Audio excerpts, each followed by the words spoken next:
investigation. Now, this week we are going to investigate the wonderful stuff that is called cornflour.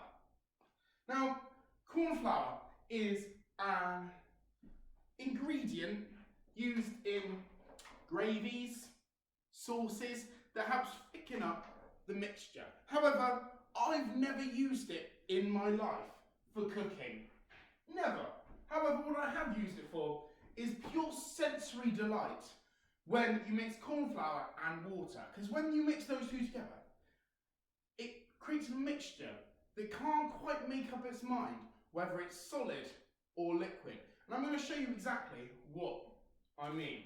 So, first, we're going to get some cornflour. So I'm going to use a fair bit of cornflour, because what I'm going to do is I don't want my mixture to be too runny. So I've put in probably about a quarter of my bag of cornflour. I might just chuck in some more, let's make lots. Okay, and then what I'm just going to do is slowly add some water to the cornflour. I'm just using my drinks bottle.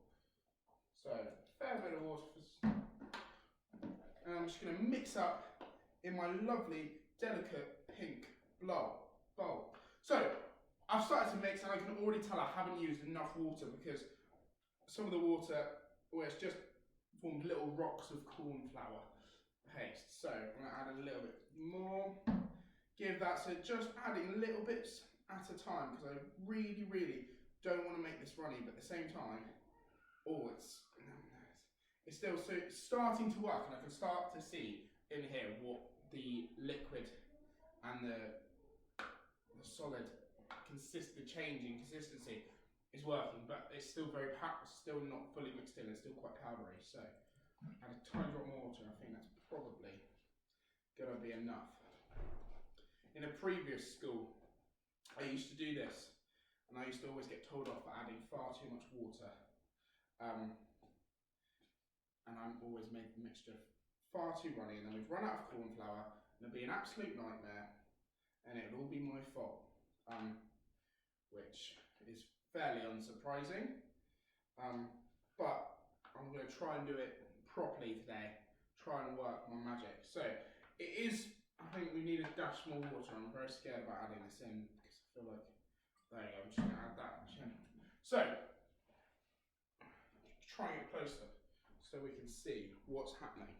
So, currently, it's all mixing up, and you can see it's runny, but if you look, if I turn it on the spoon, there's some lumps, and some of it is runny, and I'm about to move it through to a see-through container, so we can see. So at the moment, it's very gloopy, it's kind of like slime. I think that's probably mixed in enough, it makes time.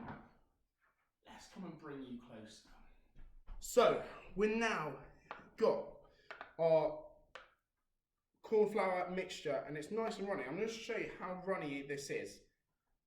So it's nice, I can pour it into here. But look, as I'm pouring it, look at it, it's coming kind of like a solid, but it is pouring. And then you can see it going in. It looks liquidy when it's at the bottom, but look at it, it's all lumpy here. And as I'm pouring it out, I don't know if you can see, it looks like, let's just pour that again, because that was fun. So you can see, it pours, and then all of a sudden, it's gone a bit lumpy. It's going a bit lumpy down into there, but then look, it's still dripping around. Like, what is it? Is it a liquid or is it a solid? Who knows? So, let's just tip it all into here so we can have a little play with it. And also, if I do it slower, I think that's when it's more liquidy. It's amazing, amazing stuff. Right, let's get as much as we can into here. Oh, flicking around everywhere, making a right mess. Don't tell Miss Brewer. Right, so we've got it here, and this is the most fun bit. I can try and get a clump in my hands, like that. So that's a clump, and then I could just, look at it all. It's now liquid. But I literally just picked that up in a clump. It was all nice and hard. And this is now going to dry really hard on my hands. So it's absolutely fascinating stuff. But if I try and pick it off, I can kind of pick it off the bottom. And then as soon as I pick it off, it starts going runny and like a liquid. it's absolutely fascinating. The other thing that you can do with this is add a bit of food colouring.